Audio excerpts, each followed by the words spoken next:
Hi friends, ಈ ಥರ ಹೀರೆಕಾಯಿ ಬಜ್ಜಿ ಮಾಡೋಣ. ಹೀರೆಕಾಯಿನ ಎಳೆ ತೊಗೊಂಡು ನೀಟಾಗಿ ತೊಳ್ಕೊಂಡು ಈ ಥರ ರೌಂಡಾಗಿ ಕಟ್ ಮಾಡ್ಕೋಬೇಕು. ಒಂದು ಬೌಲಿಗೆ ಒಂದು 150 ಗ್ರಾಮ್ 100 ಗ್ರಾಮಷ್ಟು ಕಡಲೆ ಹಿಟ್ಟು ಹಾಕ್ಕೊಂಡು ರುಚಿಗೆ ತಕ್ಕಷ್ಟು ಉಪ್ಪು ಹಾಕಿ ಒಂದೇ ಒಂದು ಚಿಟಿಕೆ ಸೋಡಾ ಪುಡಿ ಹಾಕ್ಕೊಂಡು ಅರ್ಧ ಸ್ಪೂನ್ ಖಾರದ ಪುಡಿ ಹಾಕಿ ಚೆನ್ನಾಗಿ ಮಿಕ್ಸ್ ಮಾಡ್ಕೊಬೇಕು. ಅದೆಲ್ಲ ಕಡೆ ಹಿಟ್ಟು ಜೊತೆ ಮಿಕ್ಸ್ ಆಗಬೇಕು. ಉಪ್ಪು ಖಾರ ಮಿಕ್ಸ್ ಆದಮೇಲೆ ಕಾದಿರೋ ಎಣ್ಣೆ ಒಂದು ಸ್ಪೂನಷ್ಟು ಹಾಕ್ಕೊಂಡು ಮತ್ತೆ ಮಿಕ್ಸ್ ಮಾಡ್ಕೊಬೇಕು. ಚೆನ್ನಾಗಿ ಮಿಕ್ಸ್ ಮಾಡಿಕೊಂಡ್ರೆ ಕೂಡ ಗರಿಯಾಗಿ ಬರುತ್ತೆ. ಎಣ್ಣೆ ಹಾಕೋದ್ರಿಂದ ಒಂದು ಅರ್ಧ ಈರುಳ್ಳಿ ಹಾಕಿ ಉದ್ದುದ್ದು ಕಚ್ಚಿರೋ ಈರುಳ್ಳಿ ಹಾಕಿ ಅದಕ್ಕೆ ಬೇಕಾದಷ್ಟು ನೀರು ಹಾಕ್ಕೊಂಡು ಚೆನ್ನಾಗಿ ಮಿಕ್ಸ್ ಮಾಡ್ಕೊಬೇಕು. ಸ್ವಲ್ಪ ಕರಿಬೇವು, ಈ ಥರ ಜೀರಿಗೆನ ಒಂದು ಸ್ಪೂನ್ ಜೀರಿಗೆನ ಉಜ್ಜಿ ಹಾಕಿದ್ರೆ ಫ್ಲೇವರ್ ಚೆನ್ನಾಗಿ ಬರುತ್ತೆ. ಮತ್ತು ಡೈಜೆಷನ್ಗೂ ಒಳ್ಳೆಯದು, ಗ್ಯಾಸ್ ಆಗೋಲ್ಲ.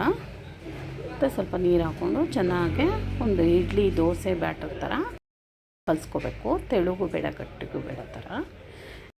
ಹೀರೆಕಾಯಿನ ರೌಂಡಾಗಿ ಹಚ್ಕೊಂಡು ಅದರಲ್ಲಿ ಡಿಪ್ ಮಾಡಿ ಎರಡೂ ಸೈಡಲ್ಲಿ ಚೆನ್ನಾಗಿ ಡಿಪ್ ಮಾಡಿಕೊಂಡು ಈ ಥರ ಡಿಪ್ ಮಾಡಿ ಕಾದಿರೋ ಆಯಿಲಲ್ಲಿ ಹಾಕ್ಕೊಂಡು ಕರ್ಕೊಂಡ್ರೆ ಬಿಸಿ ಬಿಸಿ ಹೀರೆಕಾಯಿ ಬಜ್ಜಿ ರೆಡಿ ಆಗುತ್ತೆ. ಸಂಜೆ ಕಾಫಿ ಟೀ ಜೊತೆ ಚೆನ್ನಾಗಿರುತ್ತೆ. ಇಲ್ಲ ಬೆಳಗ್ಗೆ ತಿಂಡಿಗೆ ಚಿತ್ರಾನ್ನ ಅವಲಕ್ಕಿ ಈ ಥರ ತಿಂಡಿ ಜೊತೆನೂ ಸರ್ವ್ ಮಾಡಿದ್ರೆ ತುಂಬ ಚೆನ್ನಾಗಿರುತ್ತೆ. ಮಕ್ಕಳು ಸ್ಕೂಲಿಂದ ಬಂದಾಗ ಮಾಡಿಕೊಟ್ರು ಚೆನ್ನಾಗಿರುತ್ತೆ. ಚೆನ್ನಾಗಿ ತಿರ್ಗಿಸಿ ಹಾಕಿದ್ರೆ ಇದನ್ನು ಚೆನ್ನಾಗಿ ರೋಸ್ಟಾಗಿ ಬೇಯುತ್ತೆ. ಅದು ಗರಿಯಾಗಿ ಬರುತ್ತೆ. ಕೆಂಪಗಾಗೋವರೆಗೂ ಎಣ್ಣೆಯಲ್ಲಿ ಕರ್ಕೊಂಡು ತೆಕ್ಕೋಬೇಕು.